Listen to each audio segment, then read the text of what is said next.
What's going on, party people? Party people. Party people in the house to be.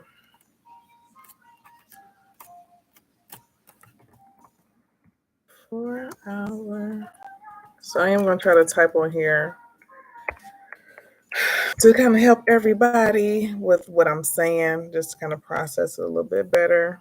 Because I know a lot of people haven't read this book, but 4 hour work week. Hey y'all, happy Thursday night. Happy Thursday nights. This week went by so fast, y'all. Like so fast. It's crazy. But I'm thankful for it. It was a really productive week. I got back in the gym this week. I feel happy. Energized. I'm not there yet. I ain't energized just yet. I'm like hella tired. Like I'm really tired today. But I only get tired when it's time to, do stuff for myself, which is crazy. But I'm here. I'm here. So we're gonna get into it because it's gonna be kind of long since I'm finishing 2 parts of the book. Basically, I'm gonna finish the half. The rest, I'm sorry, my mind is going crazy. I'm going to finish the last half of this book. So we're going from chapter 8 all the way to chapter 16, I think.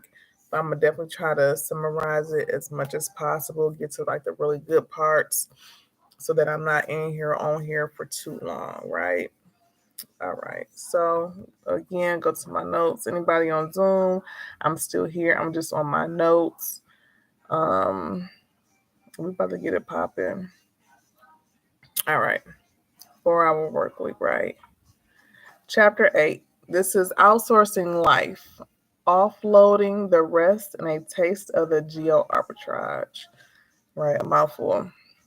So basically, in this part of the book, this third part of the book, he's talking about how you set your business up for automation in your absence, basically. So basically, he like, look, you start your business like this. I'm gonna get into it. Basically, automation, right? And not every business is set up for automation, especially us notaries. Most of us, we're gonna do the work, right? But maybe if you get, a signing service, you can set that business up for automations, have all your procedures and everything outlined so that your business can run smoothly. Okay. So basically, outsourcing help, virtual assistants, they're here to help. They're there to help with redundancy. Okay. The goal is to free your time to focus on bigger and better things. So, and the author also uses virtual assistants for business and for personal. A lot of times you just hear it's burst for business, but he uses the virtual assistants for personal as well. Um, Delegation dangers. All right. So basically, he says before your business can be automated, it has to run on efficient operation, and that will magnify the efficiency, right? And then the second rule is that automation applied to. Oh no, this is a quote. I'm sorry, guys. I'm just rambling. Oh, let me get my mind right. Let me get my mind right. Okay. So basically, he is saying delegation is to be used as a further step in reduction, not as an excuse to create more movement and add the unimportant. Okay. Remember, unless something is well defined and important, no one should do it. Eliminate before you delegate. So basically, you're not going to assign. So I'm gonna use my dog as an example. Like, hey, go pick up that ball, and then running a circle 4 times. Picking up the ball might be important, but running around in a circle 4 times is not. So basically, understand what's important before you pass it along. Put systems in place first before you hire people. Um, Now he uses remote virtual assistants, and a lot of times when you call into the bigger companies for customer service, you'll hear those foreign accents and foreign people on the phone, it's like, okay, there is a language barrier. So you kind of have to think about that as well. All right, kind of have to think about that. Solo versus team support. Use team to avoid dependency on one person. People take, vacation. A lot of people have sick, get sick a lot, childcare. You want to make sure that you have a team. My son is still awake. You want to make sure you have a team, even if it's a team of virtual assistants, but you want to make sure you have a team so that they can cover each other if someone takes off. All right. So yeah, when it comes to hiring people, there is a fear of people having your personal information. But when you're using firms to hire your virtual assistants, the author is saying that they have background checks and they sign NDAs, right? Okay. And he also gave a couple of rules. First one, don't use debit cards online. And then two, if your virtual assistant will be accessing websites on your behalf, create a new unique login and password. Okay. All right. Also, when it comes to virtual assistants, examine pain points. What causes you the most frustration and boredom? That's so interesting. Like, what's something that you just definitely don't ever want to touch? Like, you know what, I don't want to touch any more emails. I'm over it. It takes too long. I feel like it's a distraction. I don't want to do it. So that could be something that's a pain point. Chapter 9, Income Autopilot, Finding the Muse. Um, Sometimes I don't even put like, oh, this is a quote. I'm just copying stuff. Okay. Our goal is simple: to create an automated vehicle for generating cash without consuming time, which sounds like a dream, but it can be done. I will call this vehicle a muse whenever possible to separate it from the ambiguous term business, right? So first things first, cash flow and time. With these two currencies, all other things are possible. Without them, nothing is possible. So step one, pick an affordably reachable niche market. And like I said, this part of the book kind of goes into, again, automating your business. And again, this can be helpful for, entrepreneurs who are not just in the notary sector. So now that I said that out loud, I feel like I shouldn't even keep going. But this is a business book club, okay? We're talking about the book, not just us as entrepreneurs, not us just as business people, not just us as notaries. So I'm gonna keep going, right? All right. So find a market, define your customers. Then find or develop a product for them. What's valuable to them? What problem are you solving for them?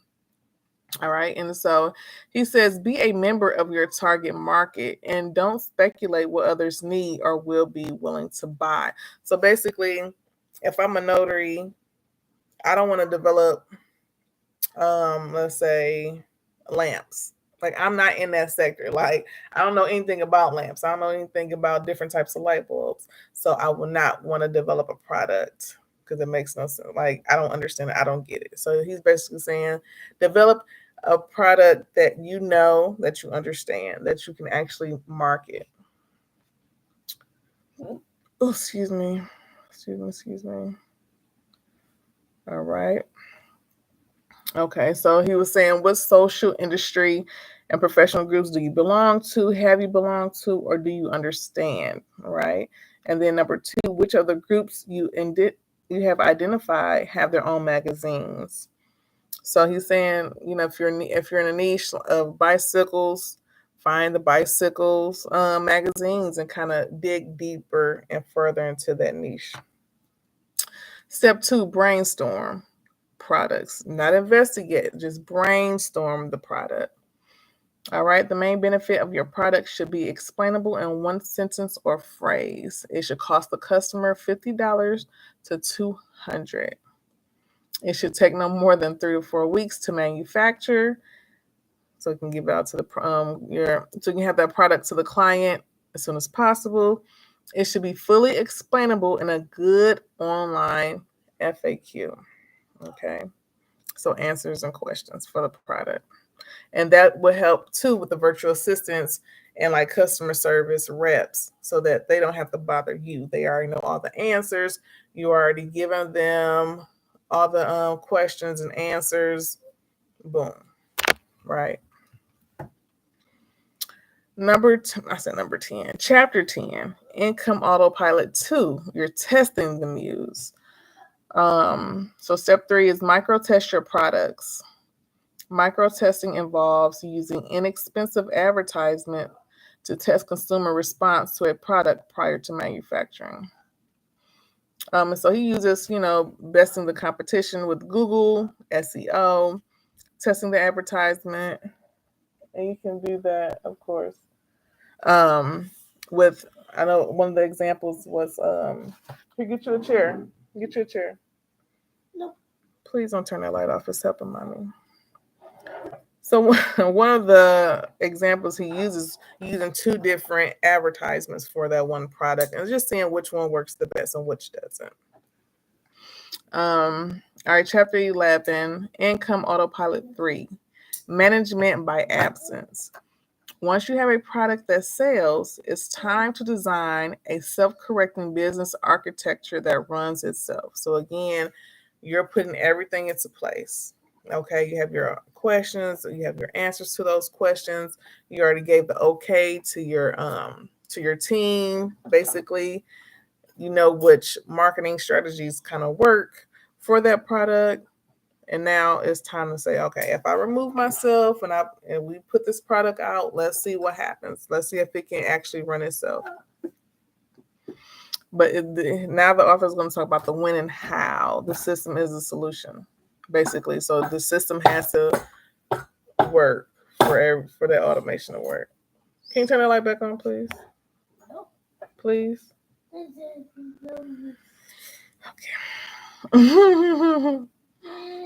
All right. So, Mommy, yes, baby. What? Okay, go ahead. Go in there. Can you turn that light on first? Can you turn the light on first, please? Or turn the light off, baby. I mean, turn it on. Can you turn the light on? Nope. Okay, go lay down. Oh. No, baby. All right. So, no, baby.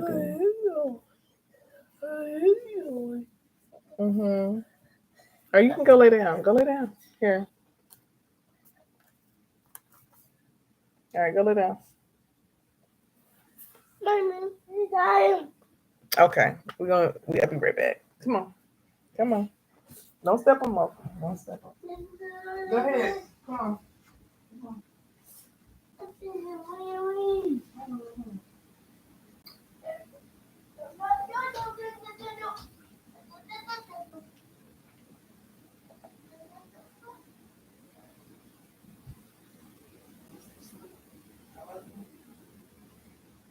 Good night. Love you.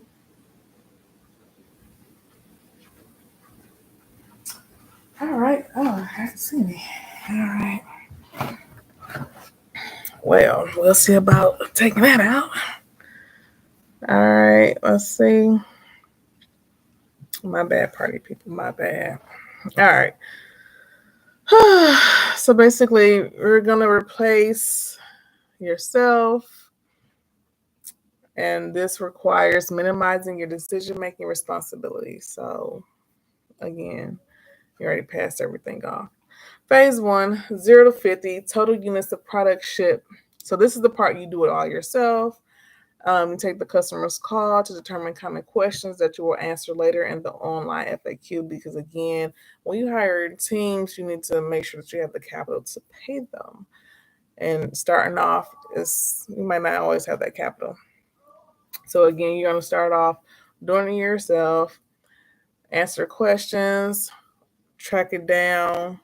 Write it down, track it so that, again, later when you post on your website, you can already have those questions answered. Okay. And then again, this will be material for training the phone operators and developing sales scripts. Phase 2, 10 units shipped per week. Have your contract manufacturer ship product directly to the fulfillment house once you have decided on one. You're going to start with the budget too. So you're not going to choose like the bigger manufacturers. You're going to start off pretty small. Again, you're not starting with a lot. Phase 3, 20 units shipped per week. Call the end-to-end fulfillment houses that handle it all. So basically, this is when you start making money, you're able to move to those bigger manufacturers where they have everything in-house as opposed to the other companies. And when you're able to upgrade, basically.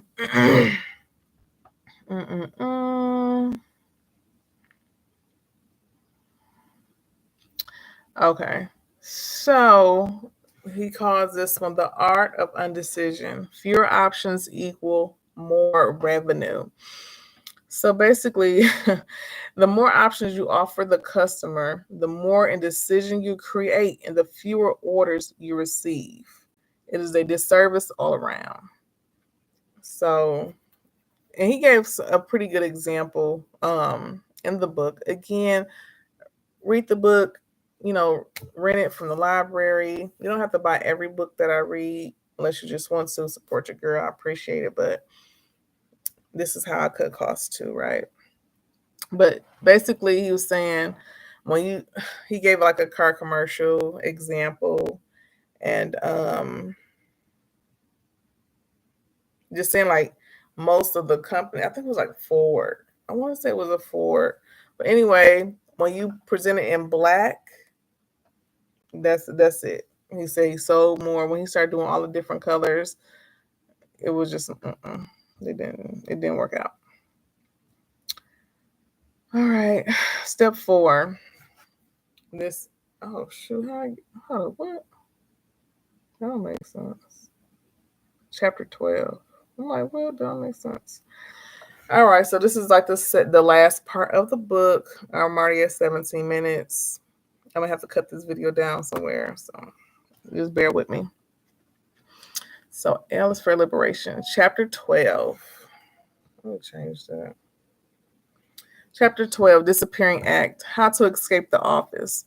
So again, once you automate your business and it's running good, this is how you kind of remove yourself from the office. And he also gives an examples of 9-to-5 employees as well.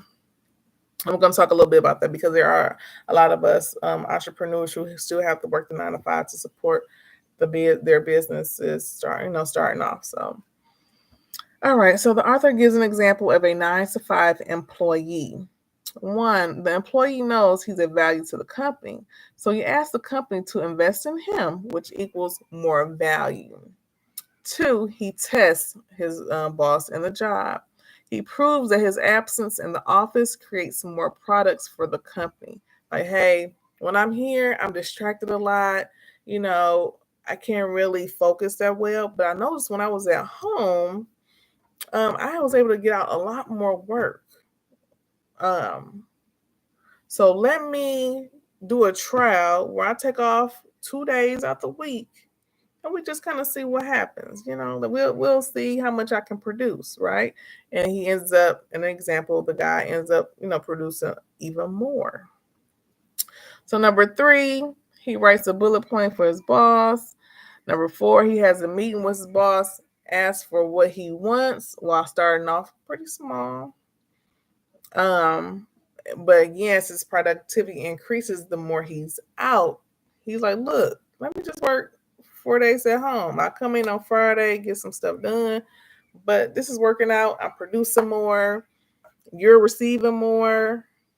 Hey, let me just take off 4 days. So it's just kind of removing yourself from the office, from the 9-to-5, from a lot of those distractions, so you can produce more in less time and still enjoy your life.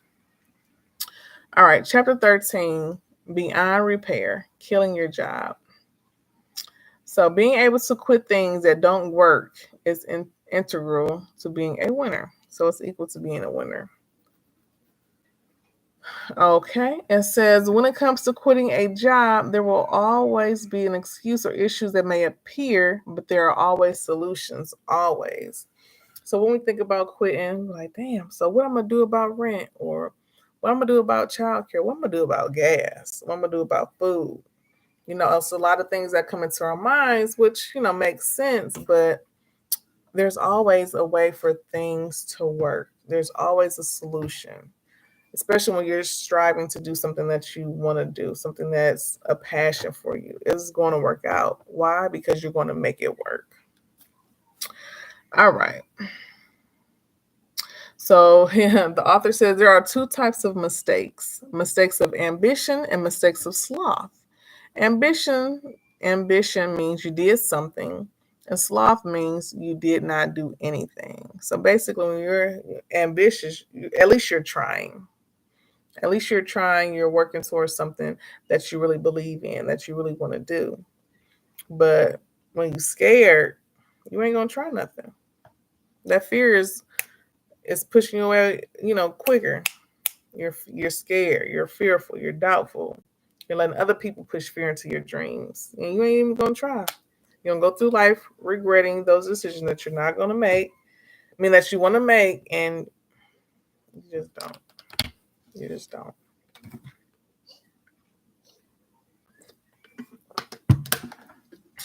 All right. So chapter 14. Actually, it's going pretty fast.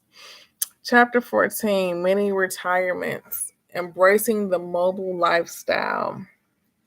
So again, earlier in the book, the author talks about, he went overseas for like 15 months and like just exploring and living. And he really believes that this should be a lifestyle. You shouldn't have to wait until retirement to enjoy life. You just shouldn't. He's not saying that you shouldn't work at all either, though. We'll get to that later, but that's not what he's saying. All right. So basically, this was his quote: why not take the usual 20, 30-year retirement and redistribute it throughout life instead of saving it for the end? Right? If you could actually just be like, you know what, my business is doing great. I don't need to be there every day. Excuse me. I want to go to Africa and just tour. I just want to go around the whole country and just chill and like just enjoy myself for a year. That sounds crazy, right? So the author is basically saying it shouldn't be crazy. We should be able to enjoy life whenever we want. We shouldn't have to wait until retirement to go on these long excursions. Because hell, honestly, when we get to the 50s and 60s and 70s, we might not have the energy for it. And honestly, if some of us don't take care of our bodies, hell, we might not be able to enjoy it. We might not be able to physically get over there. Shit. So he's saying, look, you shouldn't have to wait that long to enjoy life. You just shouldn't. Obviously, and we're gonna talk about the money part a little bit later, like in a few. But yeah. So he said, though it can be relaxing, the mini retirement is not an escape from your life, but a re-examination of it, the creation of a blank slate. So basically, it's a lifestyle. This is recurring. And he says we should do the. Well, he says he and along with some other new rich people, they do about 3 or 4 years. I mean, I'm sorry, y'all, I'm just all over the place. But some of the new rich people, they take those mini retirements 3 to 4 times out the year, where they just gone. Like, look, business is cool. We're gonna be at the office for 3 months. We're gonna be at the office for 5 months. We'll see y'all when we get back. And if it's really an emergency, just let me know. Just holler at me. So it sounds great, doesn't it? But a lot of us haven't. We weren't taught go and enjoy yourself. It's always about the grind. It's always about the hustle. It's always about working a job and all these things. And it's like nobody ever talks about relaxing. Nobody. Nobody ever talks about enjoying life. Okay. Enjoying life. All right. So the financial realities. Okay. He said it just gets better. So basically, he compared his trips to Buenos Aires and Berlin. So to Buenos Aires, he spent $1,534.20. You okay? $1,500. He spent $1,500 on his trip. He was over there for some months, 3-4 months. Berlin, he spent $1,100, $1,180. We spend that on nothing. We can go down to Miami and spend that. When we look at our car note, car insurance, and food, that shit gone. Our rent, gone. So he's like, money is not a factor when it comes to these many vacations or many retirements. Money is not a factor at all. He said money is not a factor. Y'all blow that for nothing. Going out for your birthday. You spend that on what? Nothing. With a Gucci belt, some flip flops. You spend it on that. Some red bottoms. Nothing. It's nothing. It's nothing. Like when you go overseas, it costs nothing to really have fun, enjoy yourself. It costs nothing. And he said he used his credit card points to pay for the flights. So the flights were free. Okay. Just saying. We need to really think about how we're spending our money and how we can spend it better, how we can use it for something else. All right. Fear factors. Overcoming excuses not to travel. I didn't even write nothing for that. The title alone says it all. We will come up with any excuse, any and every excuse to not travel. Oh, it's so dangerous over there. Oh my God, it's so dangerous. You watched all those what was it with Liam Neeson? Yeah, I can't think of it right now. But oh, it's dangerous over there. Oh, they don't like, people of color, whatever the case is. But you won't know until you go. Oh, I'm a single woman. I don't know if it's safe. You won't know until you go. There's so many excuses. Too many excuses, honestly. All right, chapter 15, filling the void. Adding life after subtracting work. And again, like I say, a lot of us are just used to grinding and working all the time, right? So, for instance, we set up our business and it is automated and we remove ourselves. We're traveling, we're done. We're like, okay, we traveled, da da da. You get back home and you're like, all right, so what am I to do? Like, I don't know what to do. I'm freaking out. I'm bored. Da, da, da. So basically, he's just saying, you search for a new focus, kind of reset your mind on something else. Like, okay, I want to go work for or volunteer for like a nonprofit or something. But he was just saying, like, those life questions pop up, like, what is the meaning of life and all that. Like, don't focus on that. And when, like I said, when you look at things, we're all here to serve one another. So get, volunteer somewhere. Like I said, nonprofit, volunteer for the homeless, maybe a local church or something. The kids always need some help, volunteer shit. That's all I can come up with. Yeah. So I don't know if I'm gonna go through all these 13 mistakes that the new rich, that he calls them, will make. But I'm almost done. Should I do it? I don't know. This is feeling a little lazy to me right now. All right. Chapter 16, the top 13 new rich mistakes. losing sight of dreams and falling into work for work's sake. Number 2, micromanaging and emailing to fill time. Number 3, handling problems your outsourcers or coworkers can handle, right? Because again, this is supposed to be automated. 4, helping your outsourcers or coworkers with the same problem more than once or with non-crisis problems. We shouldn't be touching none of that. We shouldn't, because they should already know. They should already know, how to help customers with anything that's going on. They shouldn't have to call you for anything. Number 5, chasing customers.